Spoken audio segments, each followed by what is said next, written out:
Bima selalu percaya pada kekuatan ide, pada keajaiban kode yang bisa merangkai mimpi menjadi kenyataan. Sejak kecil, jemarinya lincah menari di atas keyboard, mengubah barisan angka dan huruf menjadi solusi, menjadi inovasi.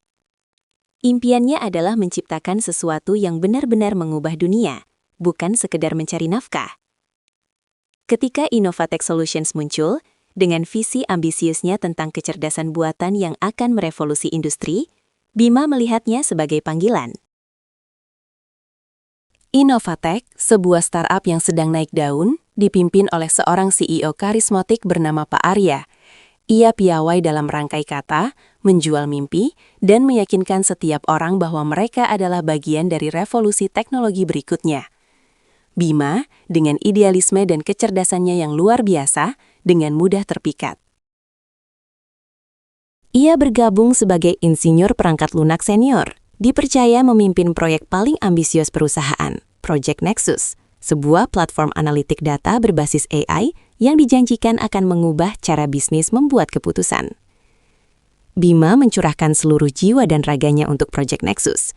Ia bekerja tanpa lelah, seringkali begadang hingga dini hari, mengorbankan akhir pekan dan waktu luang. Bagi Bima, Nexus bukan hanya pekerjaan, itu adalah kanvas tempat ia melukis mahakaryanya. Setiap baris kode adalah tetesan keringat dan pemikiran mendalam. Setiap algoritma adalah puncak dari bertahun-tahun penelitian dan eksperimen. Ia adalah otak di balik inti Project Nexus, algoritma prediktif revolusioner yang mampu memproses miliaran data dengan akurasi dan kecepatan yang belum pernah ada sebelumnya. Pak Arya, dengan mata tajamnya, segera menyadari bakat luar biasa Bima. Ia sering memanggil Bima ke ruangannya, memuji dedikasinya, dan berjanji akan masa depan cerah. Bima, katanya suatu sore, matanya berbinar. Kau adalah jantung Innovatech. Tanpa idemu, Nexus tak akan pernah terwujud. Setelah Nexus diluncurkan dan kita mendapatkan pendanaan seri A, aku akan memastikan kau mendapatkan 18% saham perusahaan dan posisi Chief Technology Officer atau CTO. Ini adalah janji antara aku dan kau. Bima terharu dan bangga, merasa semua pengorbanannya terbayar lunas. Ia menandatangani kontrak awal yang tampaknya standar dengan keyakinan penuh pada kata-kata Pak Arya. Baginya, janji lisan itu sekuat tanda tangan di atas kertas. Peluncuran Project Nexus adalah sebuah kesuksesan besar. Industri teknologi gempar. Media massa memuji Innovatech sebagai game changer. Dan Pak Arya dielu-elukan sebagai visioner. Dalam waktu singkat, Innovatech berhasil mengamankan pendanaan seri A senilai puluhan juta dolar dari investor-investor ternama. Pesta perayaan diadakan besar-besaran. Sampahnya mengalir dan tepuk tangan tak henti-hentinya. Bima berdiri di sudut ruangan, menyaksikan hiruk-pikuk itu. Dadanya dipenuhi kebanggaan. Ia adalah arsitek di balik semua ini, dan masa depan cerah terhampar di hadapannya. Namun euforia itu tidak bertahan lama. Perlahan tapi pasti, Bima mulai merasakan perubahan. Setelah pendanaan masuk, ia tidak lagi diundang ke beberapa rapat strategi tingkat tinggi yang sebelumnya selalu ia hadiri. Saran-sarannya, yang dulu selalu didengar, kini seringkali diabaikan atau diserahkan kepada komite manajemen baru untuk ditinjau. Beberapa laporan langsungnya diberikan instruksi yang bertentangan oleh Pak Arya atau Rina. Seorang kolega yang dulu ramah, namun kini tampak semakin dekat dengan lingkaran dalam CEO. Rina, yang dulunya adalah koordinator proyek, kini mulai sering muncul dalam presentasi penting, membahas strategi AI yang sebenarnya adalah buah pemikiran Bima. Kecemasan mulai merayap dalam diri Bima. Ia mencoba menjadwalkan pertemuan 4 mata dengan Pak Arya untuk membahas janji saham dan posisi CTO-nya. Namun, Pak Arya selalu terlalu sibuk atau memberikan jawaban yang mengambang, seperti, kita sedang dalam masa transisi Bima, banyak hal yang perlu diatur. Bima juga mulai melihat kode-kode inti Project Nexus yang ia tulis sedang diubah dan difaktorisasi ulang oleh tim lain, seringkali tanpa atribusi yang jelas. Rilis pers perusahaan yang baru hanya menyoroti kecerdasan kolektif tim Innovatek untuk Nexus, dan namanya nyaris tidak disebutkan, jikapun ada, hanya sebagai salah satu dari sekian banyak pengembang. Puncaknya tiba ketika sebuah dokumen hukum internal mengenai struktur kepemilikan saham beredar di kalangan karyawan lama. Dengan jantung berdebar, Bima mencari namanya, berharap melihat angka 18% yang dijanjikan. Namun yang ia temukan hanyalah opsi karyawan sebesar 0,5% yang sangat kecil dengan klausul vesting yang rumit dan tidak realistis. Angka itu jauh dari janji Pak Arya, jauh dari penghargaan yang layak atas kontribusinya. Bima segera menemui Pak Arya, hatinya dipenuhi kemarahan dan kekecewaan. "Pak Arya, apa ini?" tanyanya menunjuk dokumen itu. "Bagaimana dengan janji 18% saham dan posisi CTO yang Anda berikan?" Pak Arya, dengan tenang menyunggingkan senyum yang dulu menawan, kini terasa dingin. "Bima, mari kita realistis. Janji itu hanyalah diskusi aspirasional, semangat awal. Investor memiliki tuntutan, dan struktur ekuitas harus diselaraskan dengan realitas pasar.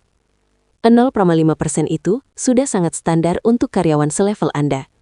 Seharusnya Anda bersyukur, Bima. Banyak yang ingin berada di posisi Anda." Ia kemudian menambahkan dengan nada merendahkan, "Pendekatan individualistis Anda mungkin tidak cocok lagi dengan budaya perusahaan yang baru, yang mengutamakan kolaborasi dan visi kolektif." Kata-kata itu menusuk Bima lebih dalam dari sekadar penolakan finansial. Beberapa minggu kemudian, panggilan telepon masuk.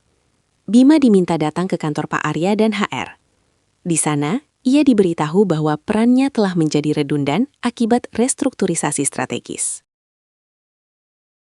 Ia ditawari pesangon yang minim, dengan syarat menandatangani perjanjian non-disclosure atau NDA yang secara eksplisit melarangnya membahas pekerjaannya di Nexus atau mengklaim kepemilikan kekayaan intelektualnya. Aksesnya ke sistem perusahaan segera dicabut. Dalam sekejap, dunia Bima runtuh. Ia keluar dari gedung Innovatek, merasa hancur.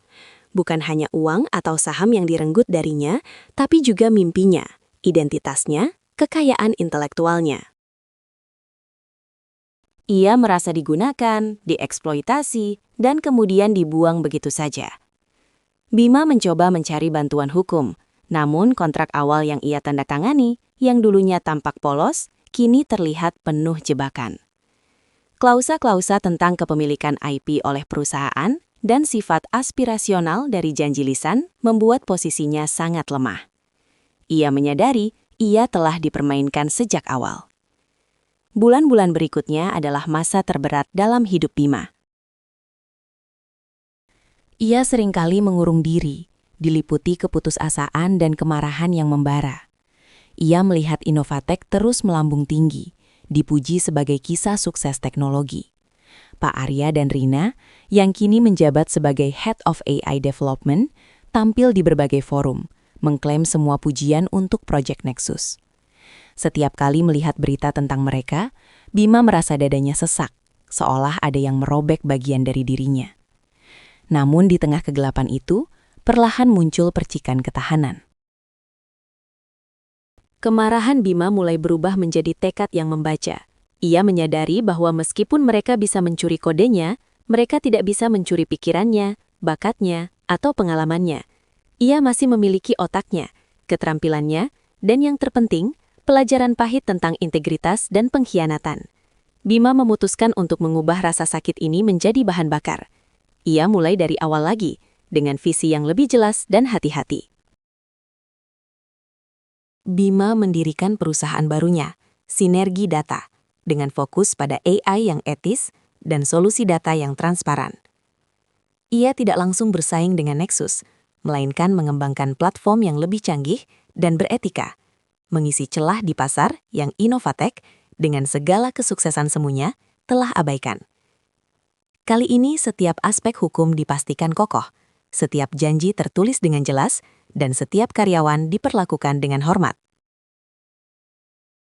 Sementara itu, Innovatek, meskipun sempat berjaya, mulai menunjukkan keretakan. Tanpa inovasi berkelanjutan dari Bima, pembaruan produk mereka menjadi inkremental. kehilangan percikan jenius aslinya.